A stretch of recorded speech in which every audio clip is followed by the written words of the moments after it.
Thank you everyone for joining for today's colloquium. As a reminder, the title of today's colloquium is Computing, Society, and Justice. We are not physically at the University of Washington campus right now, or many of us are not while we're doing this, but I wanted to begin by reading the University of Washington Land Acknowledgement. The University of Washington acknowledges the Coast Salish peoples of this land, the land which touches the shared waters of all tribes and bands within the Squamish, Tulalip, and Muckleshoot nations. And you can read more of that on the University of Washington website. Now to begin to the topic of today's colloquium. If you've read the abstract, you know that society and technology are deeply interrelated. And sometimes technologies act in the way that people have intended, and sometimes they act in ways that designers may not have expected. And sometimes you might even question whether technology should have been even designed in the first place. But the fundamental basis behind today's discussion, again, is the fact that society and technology are deeply interrelated. And it's important to think about this also in the context of justice. And so I sent out an email to a number of specific people asking them if they'd be willing to present, and also asked some researchers, as you know, for people who are willing to share some of their research ideas and experiences. And through that, I feel like we have a great collection of talks for today. And maybe one broader lesson that I would like everyone to think about, even after today's talks, are how the research that they're doing or the technologies that they're using are interacting with society in ways that you might expect or you might not expect, or that might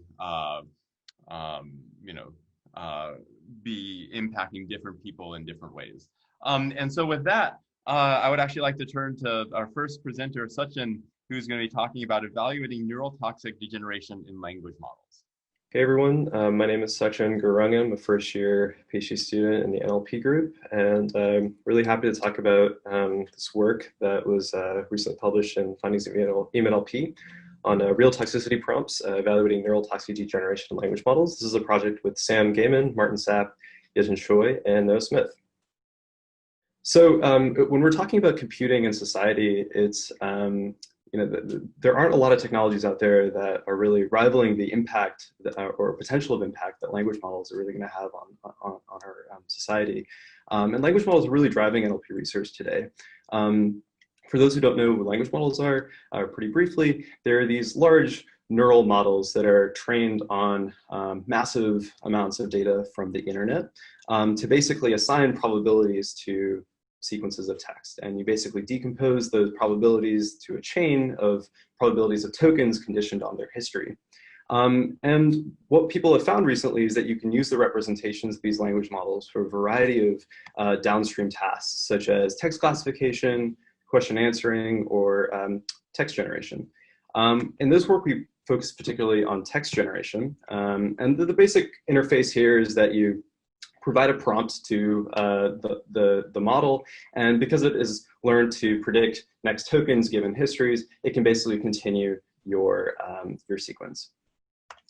But the problem is that they are very unsafe to deploy, and there have been lots of accounts on Twitter as well as other accounts in the literature, which have basically suggested that language models that are deployed in the wild can generate toxic and problematic text given innocuous situations, such as situations involving identity mentions or other such things.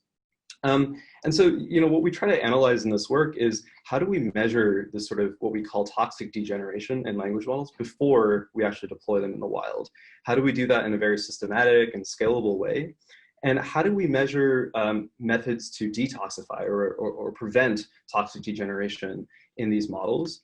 And we finally analyze, why do language models generate toxicity at all?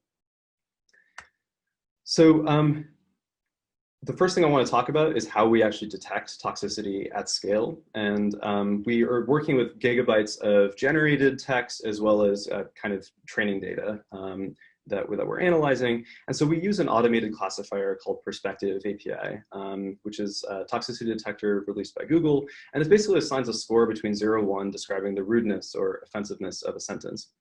And there's a big caveat here, and Sadia will talk a little bit more about this, is that there's lots of bias in perspective.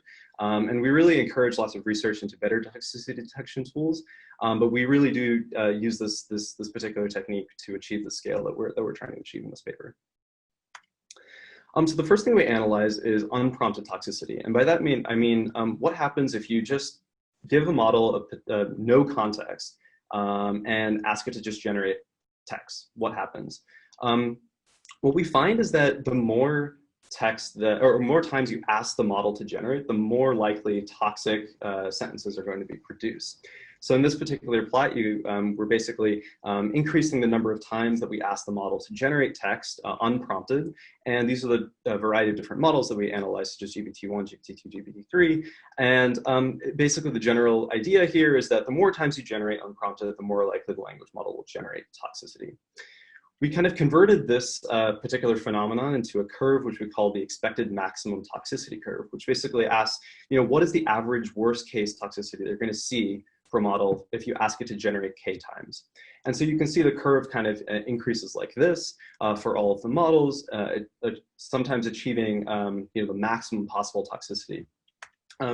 In the static version of the plot, you can see that GPT-1, GPT-2, and GPT-3 tend to produce massive amounts of toxicity if you ask it to generate thousands of times, whereas models like Control, Wiki, which was trained just on Wikipedia, has a lower upper bound, but can still generate toxic text. We then turn to prompted toxicity, which basically asks, if you give the model some additional context when you're prompting it to generate, what happens? To analyze this, we release a new data set called Real Toxicity Prompts, which is basically a data set of 100,000 naturally occurring prompts, which we scrape from web text and then score with perspective. And these prompts are like sentence prefixes, the first half of sentences that we find on the internet. And so this kind of simulates what language models might see in the wild if they're interacting with agents in a chatbot setting or in autocomplete apps, things like that. And so we use this data set to identify and compare toxic degeneration in language models. So there are lots of results here, and I don't have the time to kind of dig into everything, but kind of the interesting result here is that that there are lots of innocuous prompts that we scrape that can generate toxicity in all the language models that were trained and we evaluate on. In particular, we find over 1,000 innocuous prompts that challenge all these models. There are some examples that you can see here in this figure. We have more in the paper. And many of these involve like identity mentions, references to specific racial groups or minority groups, quotes or multi-word expressions such as like full of blah. These are really important contexts to understand because they would occur in the wild when these models are exposed to data on the internet. And so it's really important to understand how they would kind of degenerate in these innocuous situations. Another kind of main thrust of the work is kind of comparing detoxification techniques. And I don't have time to dig into all the details here, but the main findings here is that of the 7 or 8 techniques that we evaluate to detoxify models, none of the methods really universally protect against this phenomenon. In particular, if you feed toxic prompts into the model, it's still very likely to generate toxicity. And so, this is a really interesting open area of research, and we hope that this data set will kind of drive the detoxification sort of approaches moving forward. So finally, we try to analyze why language models generate toxicity. And this is kind of an important consideration because models are being trained all the time on new, larger data sets, usually scraped from the internet. And what are the ethical implications of the data that we train on, and what is the effect of training on specific types of data on the behavior of those models? What we find is that language models tend to acquire toxicity from the pre-trained data. We did the first large-scale analyses of GPT-2's pre-training data, Control's pre-training data, and GPT-1's pre-training data. And we found that, according to our metrics, at least 2 to 4% of the data can be considered toxic. And what we find is that a lot of this toxic data comes from fake news sites, banned or quarantined subreddits, such as the Donald or White Rights, And a lot of this content comes from extremist sites that host extremist content. So you can see here, there's lots of kind of extreme right, extreme left sort of content, and content from news sites with low factuality. So this raises a lot of important ethical questions around pre-training data. First of all, the sort of current trend for language model pre-training is that people release models, but they don't release the training data or any documentation of the training data that they use to train those models. And so one thing that we argue for is that we really need to release all the data that we can and all the metadata associated with the data, its provenance and all that, so that we can do this sort of research trying to understand how bias is propagated into these sorts of language models.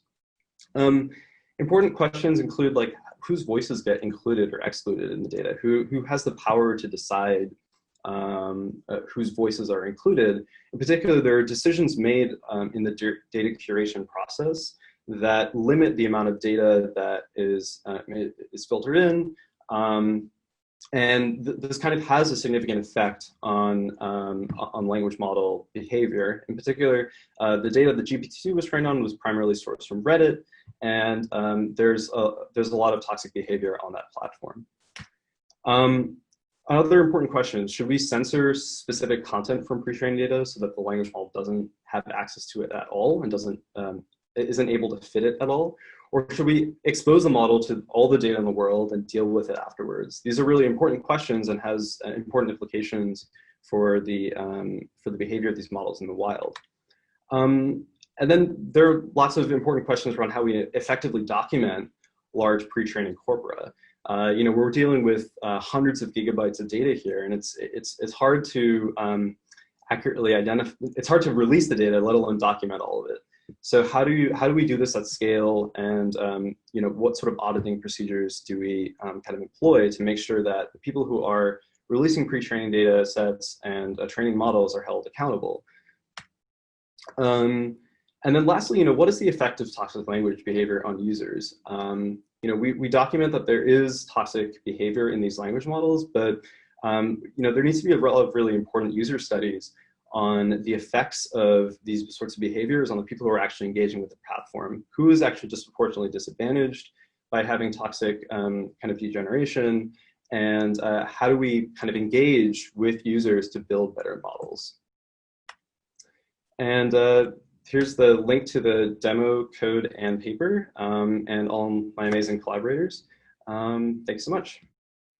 Yeah, thank you very much for the great presentation. As I mentioned on the chat, we'll hold questions until the end, but if you do have a question for this or any other talk, put it on the chat and then I will try to keep track of that. Next presentation is from Sadia, who will be talking about reasoning about social and power implications of language. Hi everyone, I'm Sadia. So I'll be talking about social bias frames, which is work from ACL earlier this year with Martin, Karen Chen, Dan Jarowski, Noah, and Yejun. So recently, a lot of attention has been drawn to toxic behavior online and the different ways in which that crops up. In particular, on online discussion forums, there have been a number of cases of abusive behavior and hate speech spreading on forums like Twitter and Reddit, as well as online users teaching chatbots, like the Microsoft Tay chatbot shown here, to spread sexist and racist behavior.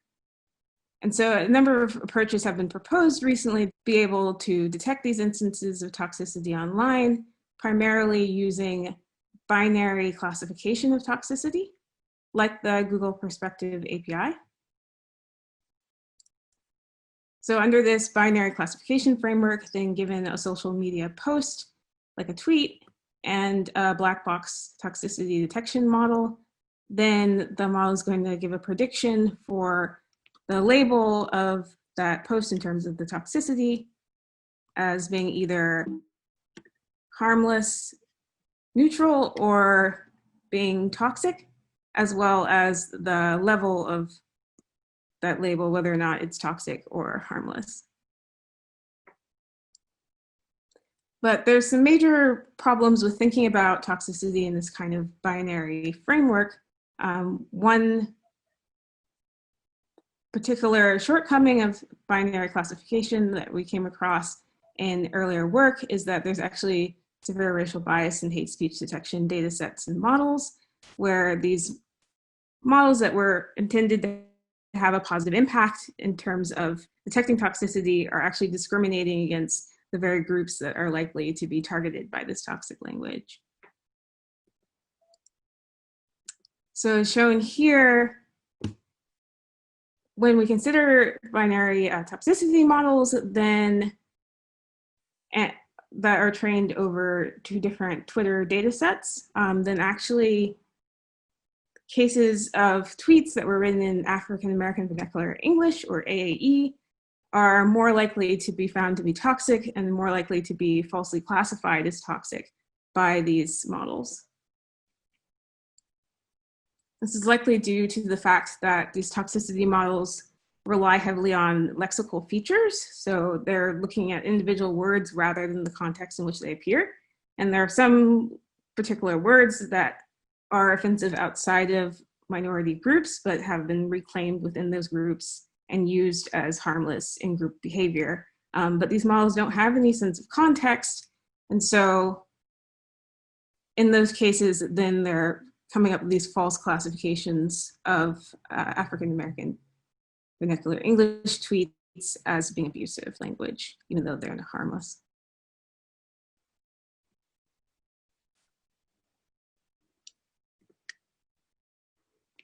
So this raises this whole question around how can we incorporate more social context and consider the many ways in which language can be used that relies heavily not just on the surface level content or the lexical content of the language, but also in who's speaking, who are they speaking to, what dialect is being used. And so for that, we were interested in looking at a more pragmatic approach to toxicity classification rather than looking at binary classification, to be able to take into account the structure of language and the context in which it's used. So if we look at this example here, and say we have a tweet like the one given, which is overtly toxic, then current models like Perspective API are going to assign a high toxicity score. But if we look at a tweet like, or a post like this, it says we shouldn't lower our standards just to hire more women. This is also with a malicious intent and abusive intent, but with this implication that women are less qualified than men. But current toxicity models aren't able to pick up on this because there aren't the same kind of obvious signals to the model. It relies more on being able to understand the actual subtle meanings that are captured by this particular text.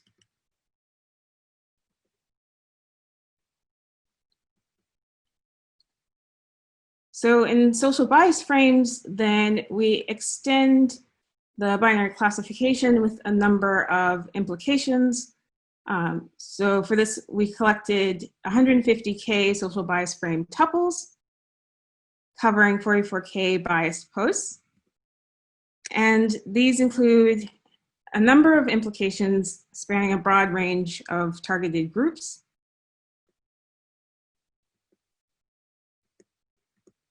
This allows us to consider more nuanced kinds of toxicity, hopefully preventing cases like what was shown before of the groups that are being targeted by this language also being included in toxicity labeling, as well as providing more interpretable classification that actually provides rationales for why these black box models are making these decisions versus the actual reasoning being mostly hidden within the model.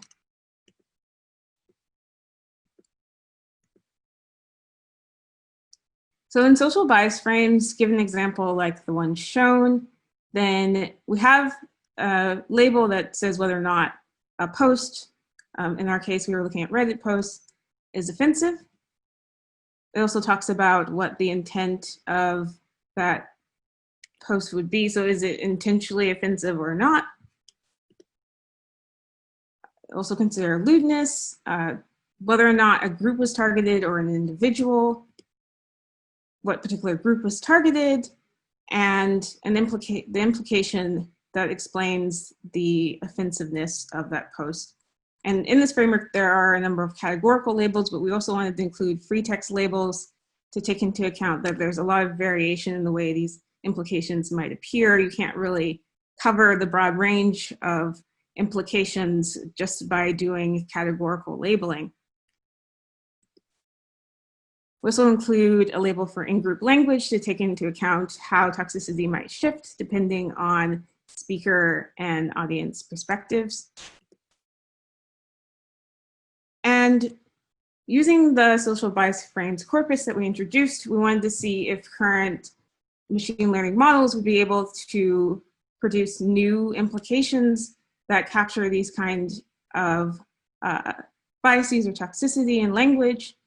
So for this, we looked at a language model called GPT, which, given some kind of source context that we're conditioning the language model on, then generates a continuation, or in our case, an implication based on, or a social bias frame based on that source context.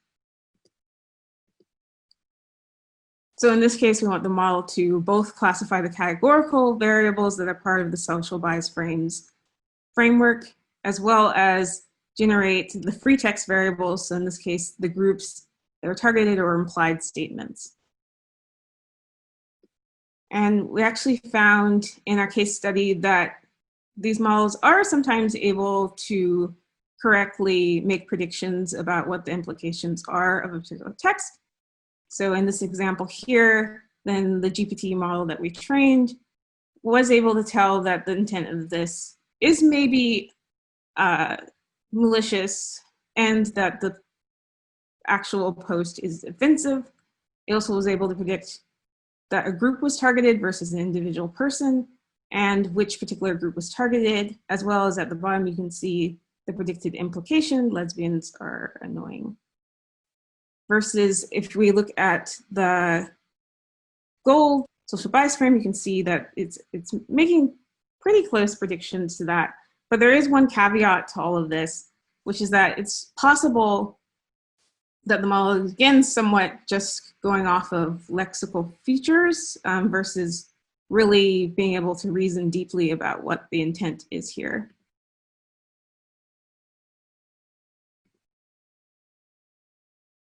So in a number of cases, there is also issues where if the post is subtler, then it isn't able to correctly predict. So given a Reddit post like this one, all female casts bother me, but I've literally never noticed the hundreds of movies with 0 female characters I've already watched, then the model's actually fooled into thinking that this isn't toxic. Versus if we look at the ground truth, then we can see that this is actually offensive. It is intended to be toxic or offensive, and it comes with this implication that women aren't good actors.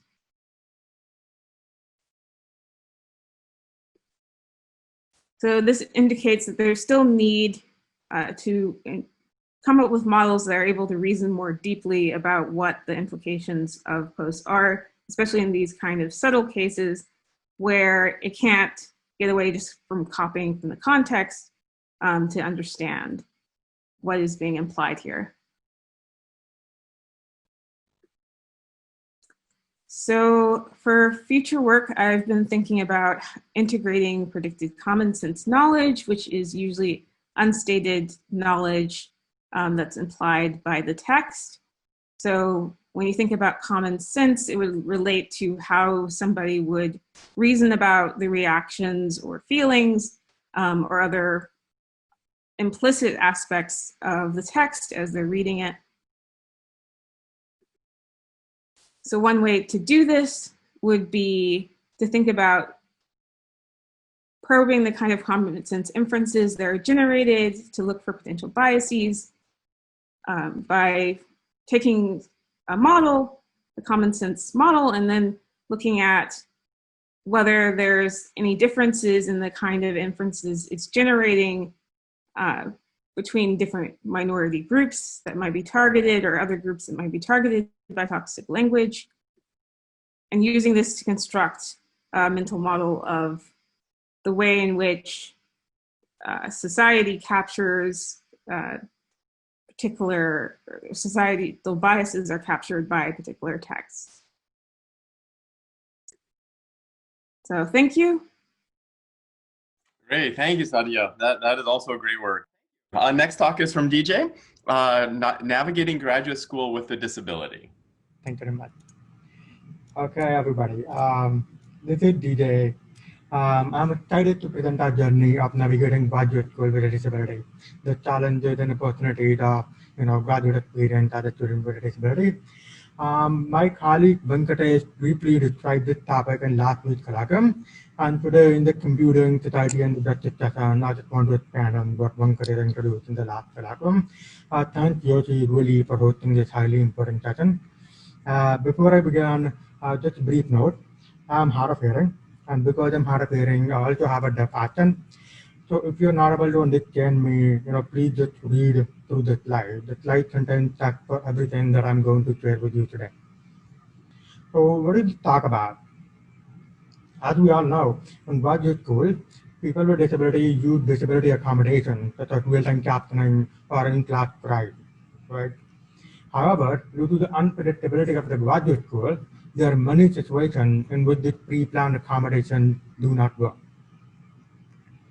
And through an ethnographic account of 3 graduate students with disability, we highlight the complexities of the situation in when our pre-planned accommodation did not work and the use of in-situ token strategy that we adopted in the department. Past work reports on a few ethnographies of graduate students, but they are in the field of education and disability studies. Within computer science, however, researchers have only investigated similar aspects of graduate education, such as the use of specialized accessible technology and the accessibility of specific classroom courses. Through an autoethnographic account, we examine the longitudinal insights from within, downward and with personal insights rarely available through other research methods in SGI. But what is autoethnography? It is a qualitative research method where the researcher adopts the role of a participant and critically reflects on their experiences. We chose this method because disability is highly personal, and we wanted to amplify our voice as people with disability and as computer science researchers. To be more specific, we use trio ethnography, a form of autoethnography where 3 researchers engage in a colloquial dialogue. Let me just briefly introduce the autoethnographers. So we are 3rd and 4th year PhD students from computer science and engineering. We're also international students from India and Pakistan. I am hard of hearing, Venkatesh is blind, and Arthur has limited mobility. So we all belong to Paul and Allen School, if you're wondering. So we report on our experiences from earlier years of grad school, that is 3 years for me and 2 years for Venkatesh and Arthur. To document our experiences, we use a combination of retrospective accounts and in-situ field notes and analyze these notes using OpenEdGL and selected coding, which is a very common qualitative analysis technique. The documentation on this paper is actually kind of very rich, but to fit the time, I would only highlight a few examples within 3 themes. The first is self-image, relationship, and technologies, and how these 3 themes shape our disability and the accommodation process. The first is self-image. All of us are international students, and because of the cultural shift from the Asia to the US, coupled with the heightened expectations of the graduate school, we are sometimes conflicted in our ability to advocate for our needs and avail accommodation. This sometimes leads to tension. Let me give you an example of how the self-image actually causes tension in the graduate school. So this is an example that I wrote. I struggled with asking for accommodation out of the fear of appearing rude. As a foreign national, there's always this continuous pressure of fitting into the American culture, of being friendly and getting along well with others. That there is a constant stress to prove myself in graduate school. All this leads to a worry in the meeting. That is an example, I was in a human computer interaction seminar and was not able to understand much. So instead of asking 10 people in the meeting to speak slowly and clearly, I just sat there pretending to do my own thing, trying to fit in. Similarly, Arthur wrote, in an attempt to be normal, I tried to take notes of myself during my meeting with a potential advisor. Because of my limited manual dexterity, my notes are always incomplete. But I didn't ask for help. Writing notes myself is one of those things that make me feel like other students. It was also because at the beginning of the graduate school, I really wanted him to as an advisor. I wanted to impress him instead of appearing incompetent. So these examples kind of show how graduate school can magnify the fear of disclosure due to the increased self-expectation and due to the power relationship between a student and an advisor. This brings us to the second theme, relationship, which further detail how complex relationships in graduate school can impact disability and the accommodation process. So let me describe an example of Ankara, the blind officer's experience. As part of an event, a few TLC students had decided to hang out at the beach. I think some of you might remember that we had a hangout like last year, and I wanted to go as well. I took an Uber to the beach. I was worried about how I would find the group once I get there. The event organizer just sent a picture to the wind page saying that we found it fast. Okay, I thought I'll just send a picture to Ira, the visual interpreter service that I use, and have them find the group for me. However, when I got to the beach, I became a little anxious. So I tried to call a friend whose phone number I had, but she didn't answer. So I posted in the event group, "I'm at the entrance. Can somebody help get me?" I got a text back, "Knowing where you are would help." I wanted to say, I obviously don't know where I am, but I didn't want it to appear as this helpless person asking for help. So I opened Aira and called the agent. It was an extremely stressful situation because I had to send a picture of this part to the Aira agent, and to upload the picture, I was asked to share my Facebook password because the email wasn't working for some reason. Can you imagine sharing password with a random stranger?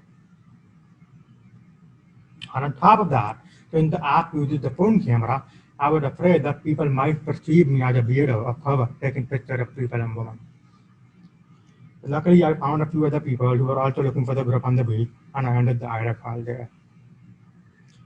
So now this example shows how complex relationship with the peers on the beach and the Aira agent can cause issues of privacy and accessibility while using the very same technology that was supposed to be instead accommodating a disability.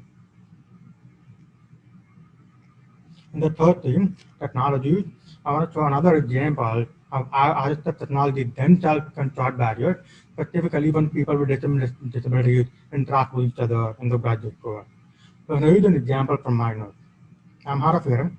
To accommodate me in the in-person accessibility seminar, we use a talk and pillar approach, where we circulated objects such as a chalk ball or a pen, and only the person possessing the object is allowed to speak. This made so much difference.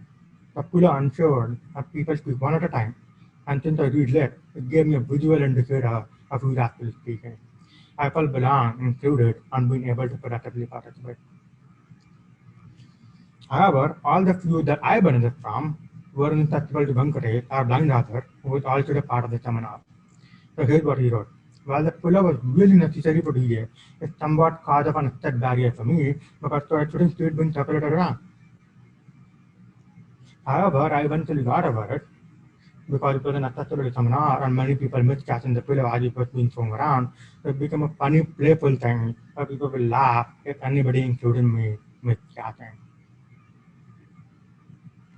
So there are many examples in the paper, but in summary, our experiences show how inaccessibility really happens in the details by highlighting the social cultural negotiation process and the emotional burden involved. We show that while advanced planning and care can certainly improve access and should be done, not all situations can be accommodated beforehand. So what do we do? In our paper, we propose 4 types of uncharted accommodation, that is ad hoc in-studio accommodation, proactive customization, effective collaboration, community participation, and repurposing existing technology for in-studio needs. While I like to discuss them in the interest of time, I request you to instead read them in the paper so that we can together make graduate school more inclusive for people with disabilities. Thank you. For more information on this, welcome to look at the paper on the link bit.ly/navgrad. Thank you, DJ. Excellent talk. And let's see, Neil, are you able to share your screen? I am. Well, we'll go with that. And you're going to get a cut off portion of my slides. I'm just going to have that happen. So hi, I'm Neil. I'm going to talk about vocational fulfillment among computer science students as I tried to attempt to condense a 30-page paper into 5 minutes. Here we go. Briefly, definitionally, when I talk about vocational fulfillment, I usually talk about, when people say statements about their jobs, like I'm working on things that align with my values, I'm working on things I'm interested in, I'm working on things that feel important, my work has an impact I'm proud of. Most of y'all probably get the idea because, we're PhD students and many of us, took a 75% pay cut to work here instead of industry. And for me, I'm biased when I come to this work. I have my myriad of identity labels that marginalize me, and I'd like to live in a more just world. And so as a technologist and as a computer scientist, I like what Ruha Benjamin offers, because I can name drop her now. People that have always cared about the plight of humanity have always cared about the role of technology in either enabling justice or being a tool for liberation. This is the tradition upon which we build. This isn't tech solutionism. This is working with oppressed groups for collective liberation. And so, those of us giving talks today are trying to use technology as this tool for liberation, using the way we study it as a tool for liberation. And I'd love to have more help. And I see Allen School undergraduates as phenomenally well positioned to be able to do this work, but most of them choose not to. This is where the screen sharing gets awkward. Most graduates of the Allen School or most undergrads are employed by large, prestigious for-profit technology firms known for, among other things, and this is a little bit hard, worker abuse, disrupting global democracy, supporting government-imposed censorship, and incentivizing addiction among teenagers and children. So I wanted to tell one story of fulfillment, of career fulfillment. I did a qualitative study over the past year between 4 populations over 2 departments, 38 people, lots of interviewing, lots of talking. But I just wanted to share one student's reflections on their job search after they had accepted an offer. This paper is currently in review. If you're a reviewer for TOAST, which I doubt anyone here is, now would be a great time to stop listening. And if you'd like a copy of this paper, do let me know. I'm happy to send one along as long as you're not, an esteemed reviewer. So I was talking with a student. I was talking about their perception of computer science majors at UW. How do they felt they were perceived, right? And so they said, we're like cutthroat, and because it's very competitive to transfer into the major here, I think a lot of external people would be like, oh, I get it. You're a CS major, you're a sellout. You're just going to do that to make a lot of money. And they continued, it doesn't reflect what I want to get out of the major, but I already did accept a job. I probably am going to make a lot of money. It doesn't reflect what I want my experience to be, but it is going to be my experience, I suppose. So if you're familiar with the concept of stereotype threat, this is the feeling at risk that you're going to fulfill a stereotype of a group that you belong to, right? Clearly displayed here. And so, the student felt that becoming the sellout, fulfilling the stereotype was an inevitability, right? And so we talked about their job search, and they said, I realized it was probably unreasonable for me to get a job where I felt like the mission aligned with my values right away. That's the next thing. And I asked them why, and they said, oh, maybe I don't have the skill sets to get the jobs at those companies. I don't know. And so we talked about, career uncertainty, and they said, why do I want a job? Maybe I should have thought a lot more before I even started searching for one. I asked, do you want a job? And they said, well, I don't know. That's something I still don't know. I don't know that that's going to be the most fulfilling thing. That was the main purpose, but, I asked again, why do you feel like fulfillment is important to you? And they didn't know. They mentioned in this interview that TAing felt fulfilling to them. They thought that other avenues towards fulfillment existed, but they weren't sure what those were. So to no surprise, job application season rolls around, right? And they say, I definitely feel like a sellout. I'm not even working for a big company or anything, but I still just feel that way. My work won't be helping to create equality in the world at all. stereotypes that's been fulfilled, their work's not aligned with their values, right? And they have to struggle to make sense of that. So, you know, this isn't great, right? It's one thing to have a stereotype of computer science students as sellouts, right, as perceived by other students at the university. And it's another thing to feel like as a student that there isn't really another choice but to fulfill that threat of becoming a sellout, right? It's unreasonable to align one's work with own values. This student was unsure of their vocational aspirations, what work would be fulfilling, why they wanted a job in the first place. And I think most importantly for me here, they wanted to help the world, right? And they felt like they couldn't, right? They felt like that wasn't a route that was accessible to them. Stereotype fulfillment rather than the vocational fulfillment that we'd like to see. So, and you know, this isn't everyone, right? Hashtag not all CS students, right? But we certainly have a branding problem here, right? If our students are being perceived to be sellouts. So, you know, as collectively, as researchers and educators, as stewards of this institution, even if you don't go and read my paper, dream with me for a moment, right? Are CS students doomed to become sellouts? No, of course not, right?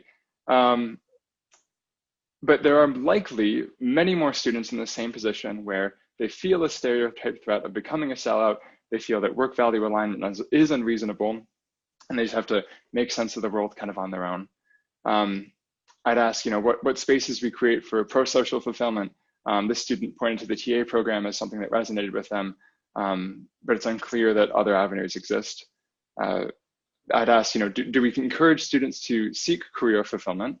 And then, you know, to dream, right? What would CSC look like if students found fulfilling jobs? If rather, upon graduations, rather than saying, you know, I feel like a sellout and I'm not happy with the job I've gotten and I'm not sure why I fulfilled, right?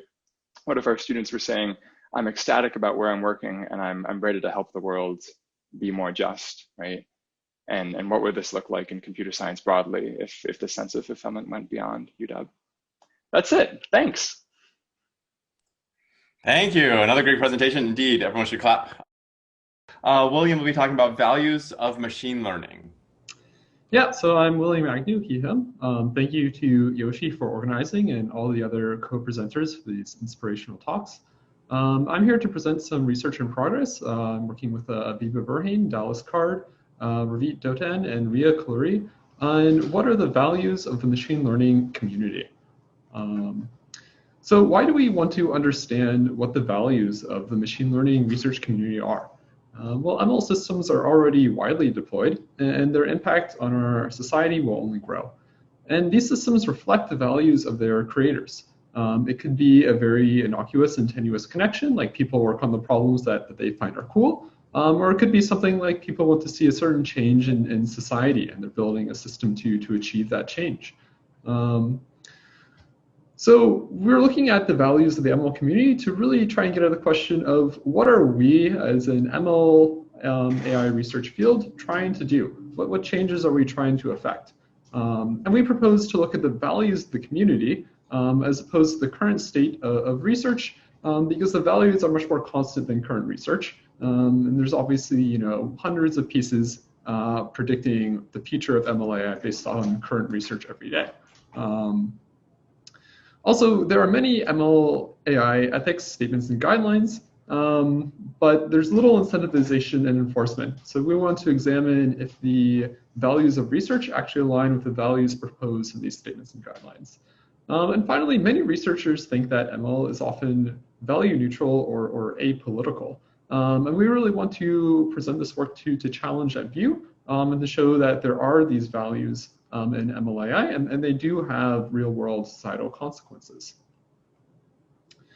So first, a little bit of a digression. CS research is political.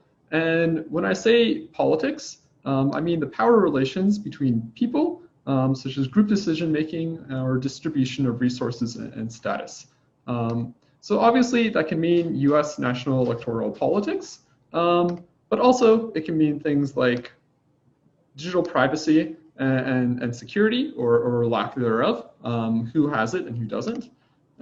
Policing, both governmental and extra-governmental. Are there, say, facial recognition systems that are subjecting certain people to more or less policing? access to technology, both in under-resourced communities and disabled communities. And benefits from tech and the wealth generated by tech, one of the common grand challenge problems I hear roboticists talk about a lot is we want to make a robot to empty a dishwasher. And obviously this doesn't help people who don't have dishwashers.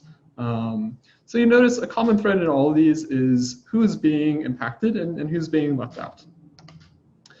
And just for posterity, I'm going to leave some more references here in case anyone wants to go back to my slides and understand a bit more about this.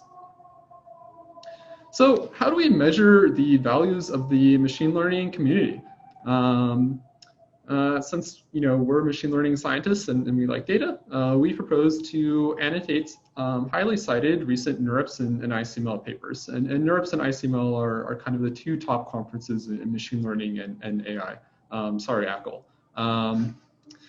So we annotated for 71 different values in 6 broad categories: general ML values, performance, advances in understanding the field, practical applications, user rights, and some common ethical principles.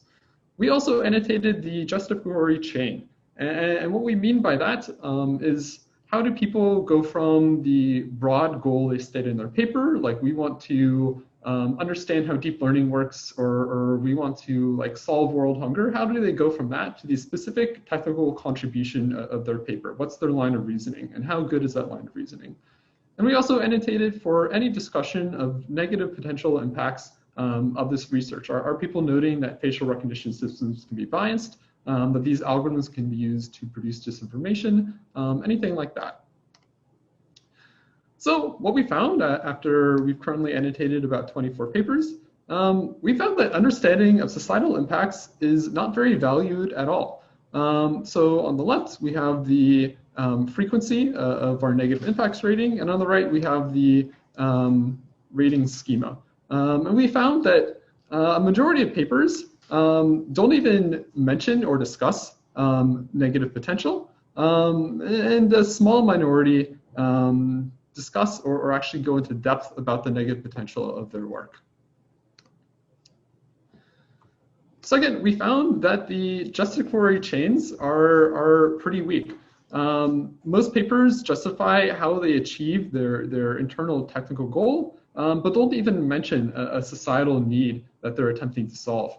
And a few more will state a societal need, but they won't really rigorously connect the societal need to their technical need. And it's certainly nothing on the rigor that these papers are justifying their technical contributions. Finally, when we look at the values we found, there are quite a few values here. The top values are building on recent work, performance, accuracy, generalization, and increasing the understanding of researchers. What we found broadly is that papers with ML values, performance values, and advances in understanding the field values, those values are very, very common. Much less common are practical applications values, and values around user rights and ethical principles are very rarely present in these top MLAI papers. So as I said, this is ongoing work. But what we found so far is that this field is very, very focused on kind of short-term performance and accuracy type values, and much less interested in societal impacts, despite the broad societal impacts that it's starting to have. Yeah, so hopefully we'll have the full version out in a couple months, but thank you. And I can take questions or comments in the chat. Thank you. Another great presentation. Thank you for sharing that with us.